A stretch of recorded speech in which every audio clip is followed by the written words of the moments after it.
Thank you for joining us today for the Paycheck Protection Program Flexibility Act update. The webinars originally scheduled for this time today and Tuesday have been postponed due to the changes from last week's passage of the PPP Flexibility Act. We kept today's session in place in order to tell you what we know about what is currently changing with the forgiveness process and how AHOLA can help you with the data you need for your forgiveness application. I'd like to welcome today's presenters, Carrie Horton and Ann Barr. Carrie and Ann are both payroll operations support managers and part of our COVID support team. Please enter your questions for Carrie and Ann into the Q&A window. We will compile all questions and answers and post them on our website, ahola.com, with a link to the recording of this webinar. If you have detailed questions, you may send them to our COVID support team at covidsupport@ahola.com. Now, before we get into the really exciting stuff, I'd like to remind you that we are not attorneys or financial advisors.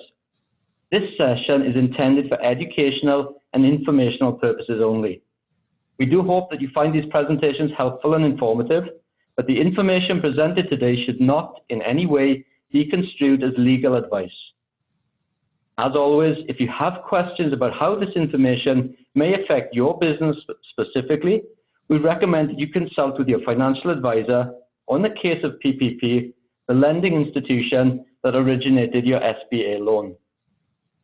To begin our presentation, here's Carrie Horton. Thank you, Chris. Good afternoon, everyone. On Wednesday, June 3rd, 2020, the U.S. Senate unanimously approved the Paycheck Protection Program Flexibility Act of 2020, or the PPPFA.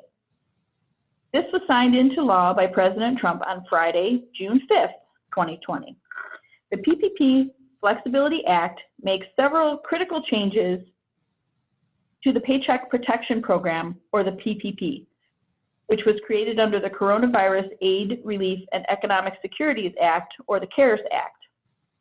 The changes provide relief to many businesses currently using PPP loan proceeds and preparing to seek loan forgiveness within the requirements of the CARES Act. So here's the agenda for today. We will discuss the changes that the PPPFA made to the PPP loan, the new forgiveness report, the additional information that AHOLA will need in order to produce accurate reporting, how to request the forgiveness report, and finally, resources and next steps. The Flexibility Act makes some important changes to the PPP loan program. Probably the most important is that the Act extends the borrower's disbursement period from 8 weeks to 24 weeks, or December 31st, 2020, whichever comes first. This will allow businesses that were shut down or not operating at full capacity some time to use the funds and get back up and running. The Flexibility Act also makes changes to the requirements for the amount of the loan that can be used for non-payroll costs.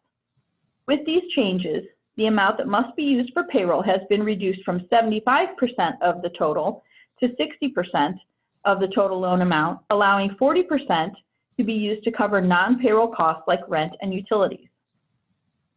Another change is to the repayment terms for the PPP loans.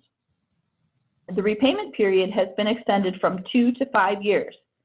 One thing to note about this change, however, is the new 5-year term is automatic for new loan recipients, but existing loans must be renegotiated with your lending institution if you would like to extend your repayment period.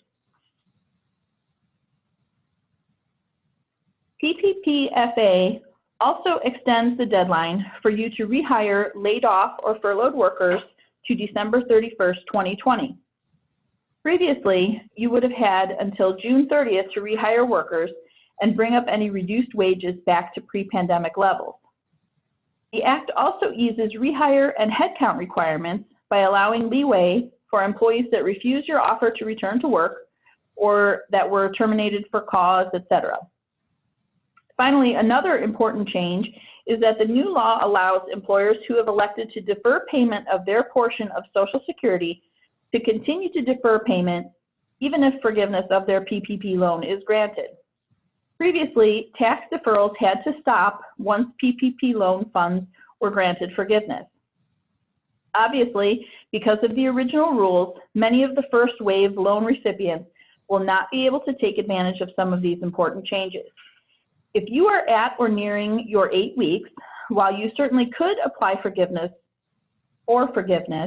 soon, we are encouraging our clients to hold off for a while, as there is still talk in Washington of further changes to the program that may again affect the rules of forgiveness. If you do elect to apply for forgiveness now or in the near future, we can assist with payroll reporting. So I will turn things over to Ann Barr to explain a bit more about our reporting and how we anticipate handling that. Thanks, Carrie.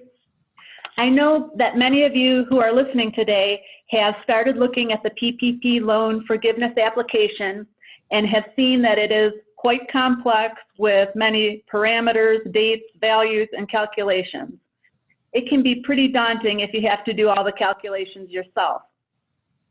Well, we are excited to let you know that a new report will be ready soon in iSolved to help you calculate the payroll data portion of your application. The new report is called the CARES PPP Loan Forgiveness Report. It will be located under Client Reports in iSolved. I think you're really going to like this report. It's in an Excel format with several tabs that correspond to specific sections of the application. So for example, there will be tabs for the summary, Schedule A, Worksheet Table 1, Worksheet Table 2, employee wage details, employee loan period details. The report will also give you the hours analysis you need for the FTE reference periods, and it will highlight the most favorable periods so it's easily identified. The report will be in an easy-to-read format, and like I said, we should give you all the payroll information that you need for the application. Just remember, you will still have to gather the non-payroll information from your records, as well as any payroll information that you do not process through a HOLA. In addition, you will be given the option of running the new report yourself or requesting a HOLA to run it and send it to you. So in order to generate an accurate forgiveness report, we will be asking clients to send us some additional pieces of information. For example, we'll need the loan origination date, names of owners and their percentage of ownership, which should total 100%, the names of employees who should be coded as FTE reduction exceptions, and the names of employees who were terminated prior to the loan origination date, but who are still active in the payroll system. Let me give you an explanation of the last two items just to clarify. First, FTE reduction exceptions. These are basically those employees who left your business due to no fault of yours and therefore do not count toward the FTE reduction count. The actual definition of FTE reduction exceptions is: 1, employees which the employer made a good faith written offer to rehire during the covered period or the alternative covered period, but was rejected by the employee. And 2, any employees who during the covered period or alternative covered period were either fired for cause, voluntarily resigned, or voluntarily requested and received a reduction of their hours. In addition, it's important that you identify any employees who terminated employment before the loan origination date, but who may still be active in the payroll system.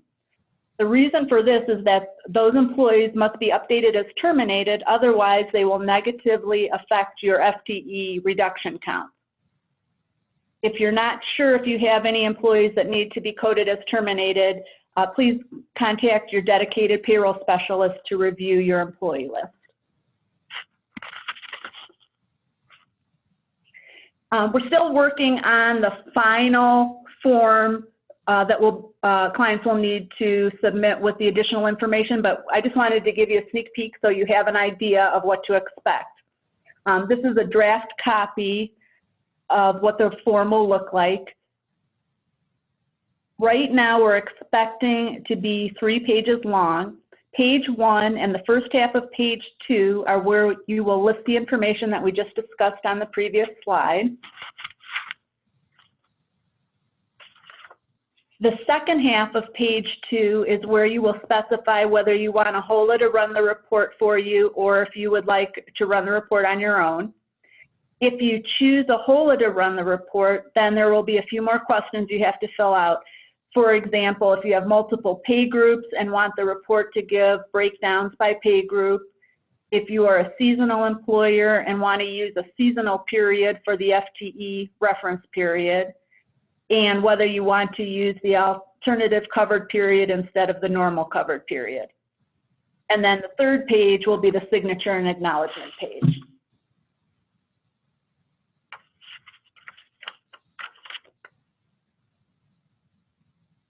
Because of all the changes that the PPPFA created, there will most likely be a new version of the PPP loan forgiveness application, which in turn means program changes required to our new report.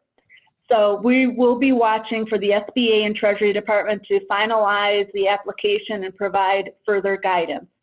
As soon as this happens, we will let you know when the new report is ready and how to request the report. Here's what we expect. We are planning to post the information form on the ahola.com website so you can easily access it. Then you will complete, sign, and send the form back to us at covidsupport@ahola.com. And someone from our team will make the necessary updates to your account and either run and send you the report or let you know when it is ready for you to run. And then don't worry, if you want to run the report yourself, we will have complete instructions for you.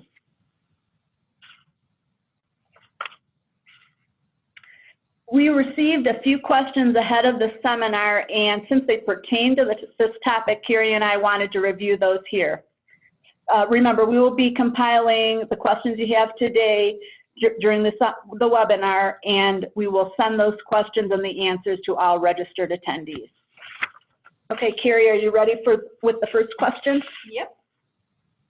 So our first question is, the board approved a bonus for our director to be taken before the end of the fiscal year, which in this case is June 30th. Would this bonus be allowable for the PPP? Ann? Yes, there's nothing in the documentation that says bonus pay is not allowed for forgiveness. As long as the bonus is paid or incurred within the loan period, it is allowed. You just have to be careful with owner's pay. Owners are limited to either the loan period equivalent of $100,000, which is $15,385 if using the 8-week period, or the loan period equivalent of what the owner earned in 2019, whichever is less. Okay. Next question. Second question is, we received our PPP money on April 13th. The next pay date was April 24th, which covered the period of April 6th through 19th. Do we have to subtract the wages paid for April 6th through 12th from the forgiveness calculation? This is a very common question. I've seen it come in a lot in the COVID support box with different dates, of course, depending on the client's situation and their payroll. But the answer is no. The guidance on forgiveness says that costs incurred or paid within the loan period are counted toward forgiveness. So in this case, the entire payroll that was paid on April 24th counts because it was paid within the loan period. Okay. And let's see, we have one more, I think. Our employer contributions for medical insurance are not in the payroll system. Is there any way to load or get those in for the reporting to submit to our bank? Yes, AHOLA can certainly process special runs to add the employer insurance cost to the system if you wish. However, just keep in mind it's not required, and you may decide that it's just as easy to add this information to your application separately. But if you decide you would like to do this, all you need to do is send an email to covidsupport@ahola.com, and we will get with you to discuss the details.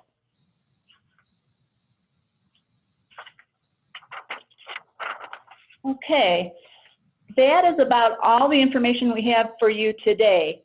As always, AHOLA is committed to providing you with resources to help you navigate the constantly changing landscape of information and regulations related to coronavirus.